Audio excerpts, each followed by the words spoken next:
하나님의 말씀 신명기 18장 18절 말씀입니다.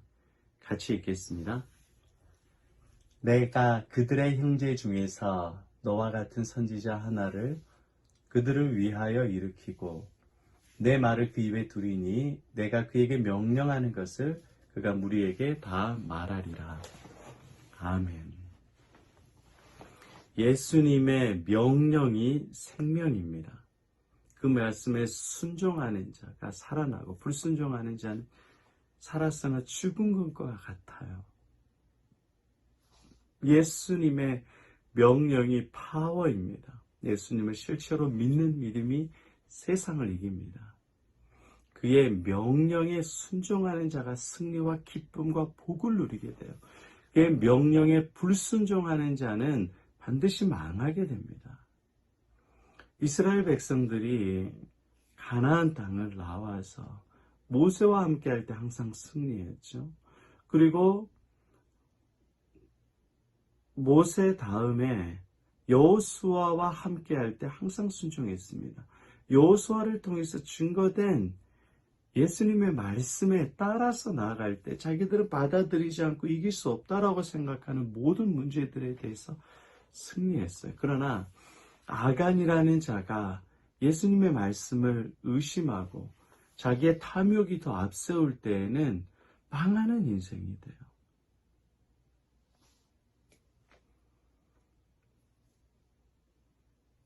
탐욕이 하나님으로부터 멀어지게 합니다. 돈에 대한 탐욕은 하나님으로부터 멀어지게 해요.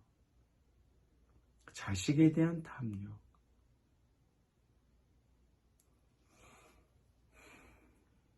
그러나 우리는 이런 것들을 탐욕을 이길 수가 없어요. 평생. 그러나 예수님이 우리 안에 임재해 주셔서 우리의 이 더러운 죄성들을 내려놓고 예수님을 사랑할 수 있는 자로 바꾸어 주십니다.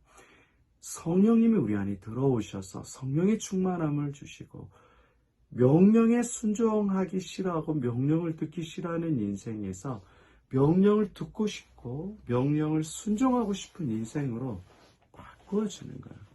예수님의 명령에 순종하는 사람은 하나님의 능력을 경험합니다. 예수님의 능력에 순종하는 사람은 하나님의 복을 누리며 살아갑니다. 그러나 예수님의 명령과 뜻을 부담스럽게 여기고 힘들게 여기고 무겁게 여기고 멀리하게 되면 그 인생은 반드시 망하게 되고 저주받은 인생이 돼요. 예수님께서 부활하시고 나서 베드로와 몇몇의 제자들이 갈릴리에서 밤새도록 물고기를 잡는데 못 건져요. 예수님 십자가에 못 박혔죠. 도망 왔죠. 먹고 살 것 없죠. 처자식 먹여 살려야 되는데 밤새도록 고기를 못 잡았어요. 완전 실패죠. 그들이 어떤 생각 들었겠어요? 예수님을 버렸기 때문에 우리 인생 망했다. 저주받았다 생각했습니다. 이제 고기가 나올 구석이 없어요. 여러분 갈릴리 호수를 이잡듯이 뒤졌어요. 고기 나올 것이 뻔해요. 여러분 저도 어렸을 때 조수지가 있었는데 포인트가 있어요. 포인트에서 고기가 안 물면 더 이상 안 무는 거예요. 베드로도 알죠. 그런데 처음 멀리서 누군가가 고기가 있느냐 물어봐요. 지금 안 그래도 화가 나는데 없다. 못 잡았다. 그러니까 그분이 배 오른편에 그물을 던져라 그래요. 여러분 그럴 때 정말 하기 싫습니다. 내가 다 해봤는데 또 하라는 거냐? 정말 하기 싫어요. 그런데 베드로가 뭐라고 대답하냐면 밤새 던져서 얻은 것이 없지만 말씀에 의지하여 던집니다. 그게 뭐냐면 순종이에요. 믿음이에요. 나에게 파워가 있다는 것이 아니라 말하는 그가 파워가 있다는 것을 인정하는 겁니다. 자기의 모든 지식과 경험을 내려놓는 거예요. 그리고 오른쪽에 던집니다. 왼쪽에 던져도 되고 앞으로도 던져도 되고 뒤로 던져도 되고 신용만 해도 돼요. 그러나 정확한 주님께서 디렉팅 해주는 것, 던지라는 방향으로 던져요. 오른쪽으로 던져. 오른쪽이 좋고 왼쪽은 안 좋고 아니에요. 저도 왼손잡이에요.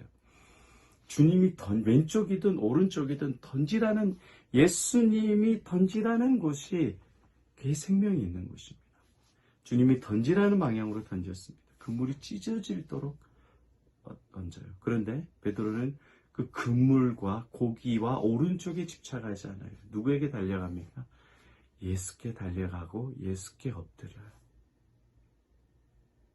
우리의 인생은 그게 가장 복받은 인생이에요.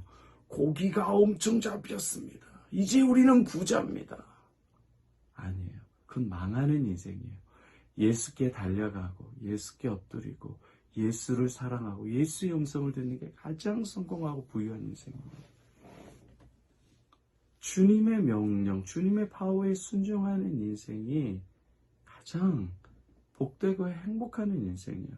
그것이 짐이 가볍고 행복해요. 여러분, 모세와 다윗과 그리고 여호수아를 따라가는 백성들은 얼마나 행복했어요. 당시에는 전쟁이 정복 전쟁을 통해서 어마어마한 부를 이룹니다. 따라가기만 하면 무조건 이겨요. 승리해요. 온 집안이 부유해져요. 다 따라가고 싶은 거예요. 여러분, 이순신 장군이랑 전쟁을 하면 무조건 이겨요. 백전백승이에요.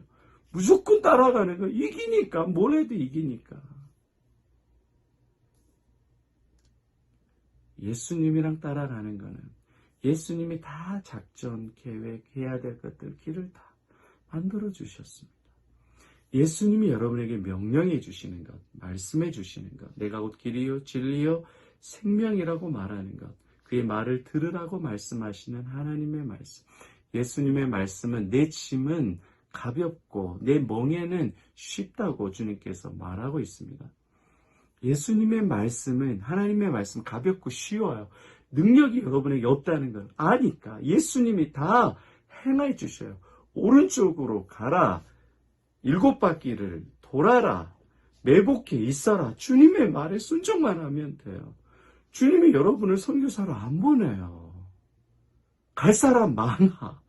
근데 왜 그 짐을 무겁게 여겨요? 사순절에 금식과 고행하지 말라고 했는데 왜 천주교와 같이 그렇게 금식하고 고행하냐고. 예수님께서 다 이루셨는데 감사하고 찬양하고 기뻐하고 예수님을 묵상해야 되는데 칼빈과 쯔빙글링과 종교개혁자들이 그렇게 하지 말라는 종교개혁자들이 그렇게 반대했었던 이 사순절의 고난을 지켜서 자기의 의로움을 이루려고 해요. 안 된다고요. 여러분들도 힘들고 사순절 다 지키고 나면 뭐라 그래요? 뿌듯하다. 교만과 자랑이 드러나지. 하나님께 영광 돌려요. 겉으로는 그렇게 하지만 속으로는 내가 이렇게 금식했다. 나를 자랑하자. 파워는 나에게가 아니라 예수님에게 나옵니다. 예수님이 다 이루셨어요. 여러분의 고통과 아픔과 문제들을 주님께서 십자가에서 다 이루셨습니다. 여러분, 우리들에게 자유와 기쁨과 행복을 주는 거죠.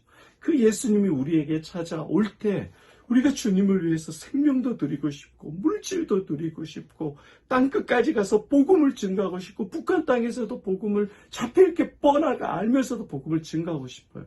내가 하는 거예요. 예수가 들어오시고 성령이 들어오시고 성령이 역사하시는 겁니다.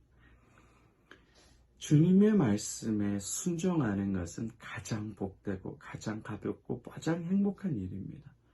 주일날 주셨던 말씀, 매일 읽으면서 성경을 읽으면서 깨닫게 해주시는 주님의 말씀, 새벽의 영상과 수요일의 말씀 등등 주님께서 여러분들에게 개인적으로 공개주기로 주셨던 그 말씀에 순종하며 기쁨으로 한 걸음씩 나아가시기를 바랍니다.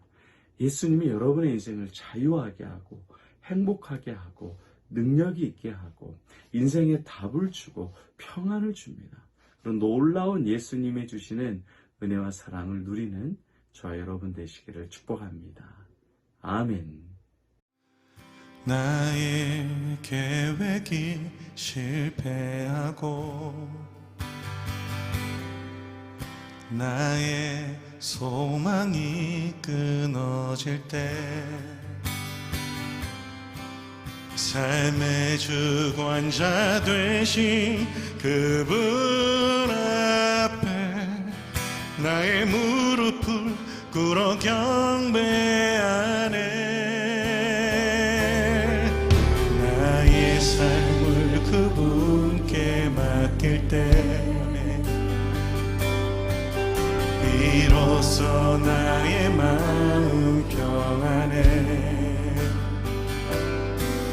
구원의 반석 되신 예수의 이름을 소리 높여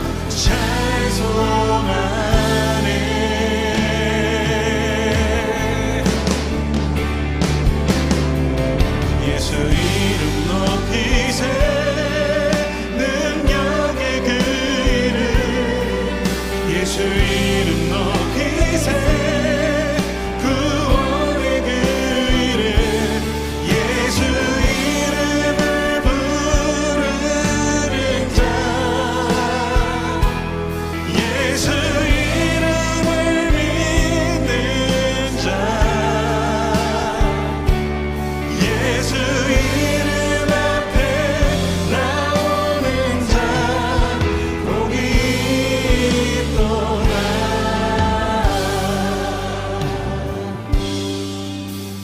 우리 한 번 더 이 찬양 고백할 때 주님 우리의 삶의 주인이 주님이심을 우리가 고백하며 모든 상황을 넘어 주님께서 우리를 끌어가실 걸 믿는다고 우리 믿음으로 다시 한번 이 찬양 고백했으면 좋겠습니다. 나의 계획이 실패하고 나의 소망이